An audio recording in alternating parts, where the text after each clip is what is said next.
नमस्कार दोस्तों, welcome to GK tricks. इस वीडियो में हम राजस्थान की जलवायु से संबंधित सेलेक्टेड क्वेश्चंस देखेंगे। राजस्थान की जलवायु काफी इंपॉर्टेंट टॉपिक है, इससे हर बार एग्जाम में क्वेश्चंस भी देखने को मिलता है। तो वीडियो आप लास्ट तक जरूर देखें, जितने भी क्वेश्चन है सेल्फ अटेम्प्ट भी जरूर करें। अगर आप हमारे चैनल पर नए हैं तो चैनल को सब्सक्राइब करके हमें सपोर्ट जरूर करें। पास में वाले बेल आइकन को जरूर स्टार्ट करें ताकि आपको टाइम पर नोटिफिकेशन मिलते रहे। चलिए स्टार्ट करते हैं। फर्स्ट क्वेश्चन है, सामान्यतः राजस्थान को कितने जलवायु क्षेत्रों में विभाजित किया गया है? तो राजस्थान को विभाजित किया गया है 5 जलवायु क्षेत्रों में। ये आपको ध्यान रखना है, क्वेश्चन पूछा हुआ भी है 1-2 एग्जामों में। तो ये जो 5 जलवायु क्षेत्र हैं ये कौन कौन से हैं? ये हैं, फर्स्ट है शुष्क कटिबंध, सेकंड है अर्ध शुष्क कटिबंध, थर्ड नंबर पर है उप आर्द्र कटिबंध, फोर्थ नंबर पर है आर्द्र कटिबंध और फिफ्थ नंबर पर है अति आर्द्र कटिबंध। तो ये आपको ध्यान रखना इंपॉर्टेंट है। वापस बताता हूँ, शुष्क कटिबंध, अर्ध शुष्क कटिबंध, उप आर्द्र कटिबंध, आर्द्र कटिबंध और अति आर्द्र कटिबंध। चलिए फिर नेक्स्ट क्वेश्चन देखते हैं। राजस्थान का वह जिला जिसमें औसत वर्षा सबसे अधिक होती है वह है? तो ऐसा कौन सा जिला है? ये है झालावाड़। थर्ड नंबर ऑप्शन यहाँ पर सही, आपको ध्यान रखना है। झालावाड़ की जो औसत वर्षा है वो है 100 सेंटीमीटर। अगर एग्जाम में इस तरह का क्वेश्चन आ जाए कि राजस्थान का वह स्थान जिसमें औसत वर्षा सबसे अधिक अधिक होती है, वो स्थान कौन सा है? तो वो है माउंट आबू। माउंट आबू की जो औसत वर्षा है वो है 150 सेंटीमीटर। ये आपको ध्यान रखना है। अगर हम कम की बात करें, ठीक है, कि सबसे कम औसत वर्षा किस जिले की है, तो वो है जैसलमेर की। जैसलमेर की जो औसत वर्षा है वो है 10 सेंटीमीटर। अगर हम स्थान की बात करें कम में, तो वो है स्थान सम, जो कि जैसलमेर में ही पड़ता है। सम की औसत वर्षा है 0 सेंटीमीटर। ये फैक्ट आप ध्यान रखें, इंपॉर्टेंट है। नेक्स्ट आगे देखते हैं। ईएडी जलवायु पाई जाती है। तो ईएडी जलवायु पाई जाती है राजस्थान के बाड़मेर व जैसलमेर जिले में। यहाँ पर फर्स्ट नंबर ऑप्शन यहाँ पर सही है। ये किन के जलवायु प्रदेशों का एक प्रकार है? तो ये है थानथवेट के जलवायु प्रदेशों का एक प्रकार, जिसका अर्थ होता है, यहाँ पर जो ये दे रखा है ईएडी, इसका अर्थ होता है शुष्क जलवायु। ठीक है, ये राजस्थान के बाड़मेर और जैसलमेर जिले में पाई जाती है। नेक्स्ट आगे देखते हैं। कोपेन द्वारा प्रस्तुत जलवायु प्रदेशों में से राजस्थान में कौन सा सुमेलित नहीं है?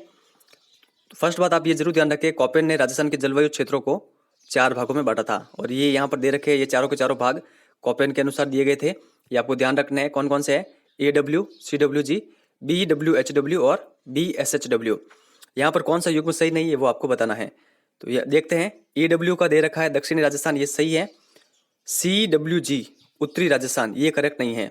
आगे दे रखा है फिर BWHW शुष्क मरुस्थल, ये भी करेक्ट है। और CSHW अर्ध शुष्क मरुस्थल, ये भी सही है। सेकंड नंबर ऑप्शन यहाँ पर रॉन्ग है।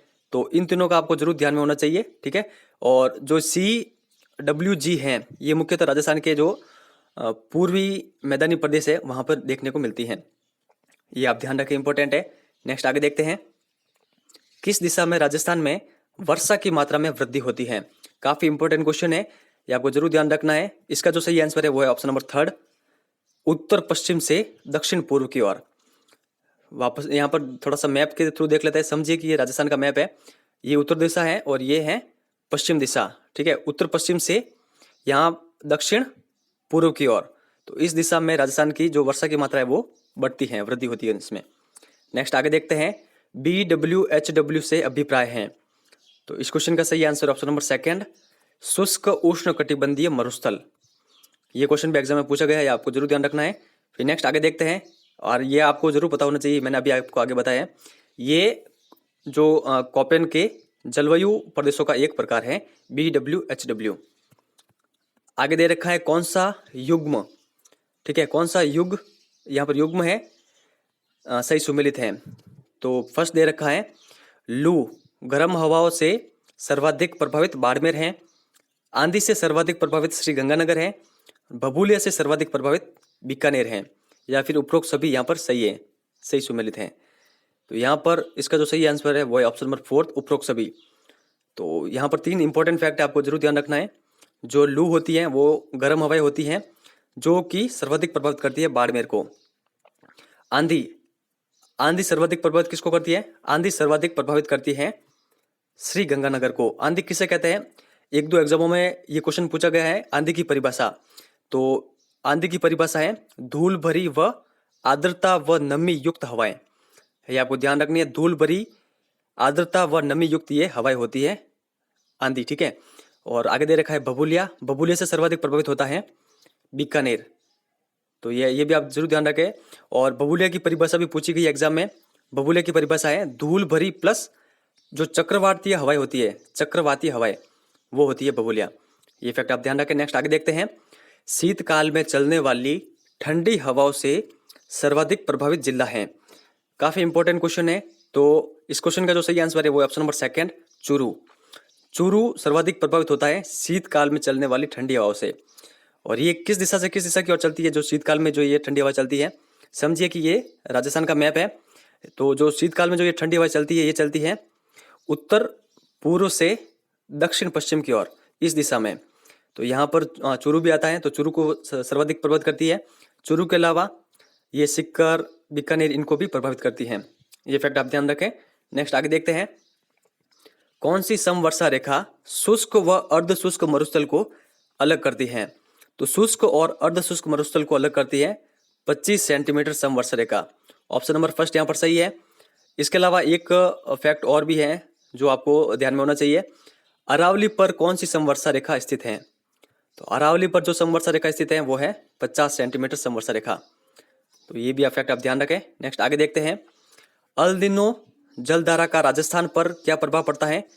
तो अल निनो जो जलधारा है ये एक प्रकार की गर्म जलधारा है, और इसका जो राजस्थान या फिर पूरे भारत पर जो प्रभाव पड़ता है वो पड़ता है मानसून का देरी से आना, जिसके कारण यहाँ पर जो मानसून होता है वो कम प्रभावशाली रहता है। तो यहाँ पर सेकंड नंबर ऑप्शन यहाँ पर सही है, ये आपको ध्यान रखना है। अल निनो को और किन किन नामों से जाना जाता है वो भी आपको पता होना चाहिए। इसको ईसु का शिशु या फिर सागरीय बुखार भी कहते हैं। फिर नेक्स्ट आगे देखते हैं। भारत में उपलब्ध निम्न परिस्थितियों में से राजस्थान में सर्वाधिक रूप से उपलब्ध हैं। तो ऐसी कौन सी परिस्थिति है? तो यहाँ पर थर्ड नंबर ऑप्शन सही है, वर्षा में बहुत अधिक विषमता। तो ये आपको ध्यान रखना है, इंपॉर्टेंट क्वेश्चन है। नेक्स्ट आगे देखते हैं। फिर राजस्थान में मानसून प्रत्यावर्तन की तिथि है। तो राजस्थान में जो मानसून प्रत्यावर्तन की तिथि है वो है 27 सितंबर। थर्ड नंबर ऑप्शन यहाँ पर सही है। अगर हम भारत में बात करें कि पूरे भारत में जो मानसून प्रत्यावर्तन की तिथि क्या रखी गई है, वो रखी गई है 31 अक्टूबर। ठीक है, तब फर्स्ट नंबर होगा। तो ये आप जरूर ध्यान रखें, इंपॉर्टेंट है। अगर हम थोड़ा सा इनके बारे में थोड़ा एक्स्ट्रा बात करें, जो ये घटनाएं होती हैं, एक घटना है जो मानसून विस्फोट। ठीक है, मानसून विस्फोट किसे कहते हैं? जब भी बारिश होती है तब जो जोरदार बारिश होती है, घमासान, ठीक है, मूसलाधार वर्षा होती है, उसको कहते हैं मानसून विस्फोट। ये राजस्थान में किस महीने में होती है? एग्जाम में पूछा हुआ है। तो ये सर्वाधिक जुलाई में।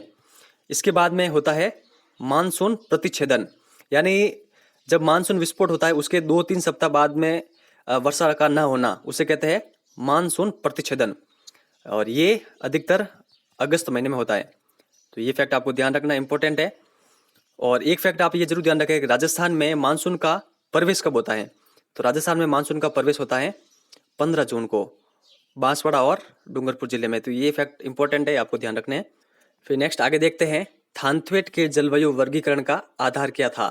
तो थानथवेट के जो जलवायु के वर्गीकरण का आधार था वो था तापमान। थर्ड नंबर ऑप्शन यहाँ पर सही है, ये आपको ध्यान रखना है। तापमान के बाद में उन्होंने जोर दिया था वाष्पीकरण पर, वाष्पीकरण के बाद में वर्षा पर। तो फर्स्ट नंबर उन्होंने तापमान, सेकंड वाष्पीकरण और थर्ड नंबर वर्षा पे उन्होंने जोर दिया था। तो ये क्रम भी आप जरूर ध्यान रखें। अगर एग्जाम में ऑप्शन में तापमान ही ना दे रखा हो तब आपको वाष्पीकरण पर टिक करना है, और वाष्पीकरण तापमान दोनों ना दे रखे हो तो वर्षा पर। तो ये आप ध्यान रखें, इंपॉर्टेंट है। नेक्स्ट आगे देखते हैं। राजस्थान की जलवायु किस प्रकार की है? ये क्वेश्चन कई बार एग्जाम में पूछा गया है। जो राजस्थान की जलवायु है वो है उपोष्ण कटिबंधीय प्रकार की जलवायु। थर्ड नंबर ऑप्शन यहाँ पर सही है। और नेक्स्ट क्वेश्चन देखते हैं। फिर कॉपेन ने किस जलवायु प्रदेश की वनस्पति सवाना तुल्य बताई है? तो कॉपेन ने जो सवाना तुल्य वनस्पति बताई थी वो बताई थी कॉपेन ने AW की। ठीक है, तो फर्स्ट नंबर ऑप्शन यहाँ पर सही है। AW की बताई थी उन्होंने सवाना प्रकार की, CWG की बताई थी मानसूनी वनस्पति, और BWHW की बताई थी मरुद्भिद वनस्पति, और BSHW की बताई थी स्टेपी प्रकार की वनस्पति। तो ये आप जरूर ध्यान रखें। और कॉपेन के जो जलवायु वर्गीकरण का जो मुख्य आधार था वो भी वनस्पति ही था। तो ये जितने भी फैक्ट है आपको ध्यान रखना है, इनसे कई बार एग्जाम में क्वेश्चन पूछे गए हैं। तो फ्रेंड्स, ये था हमारा वीडियो। आई होप आपको अच्छा लगा होगा। अगर अच्छा लगा है तो लाइक और शेयर जरूर करना।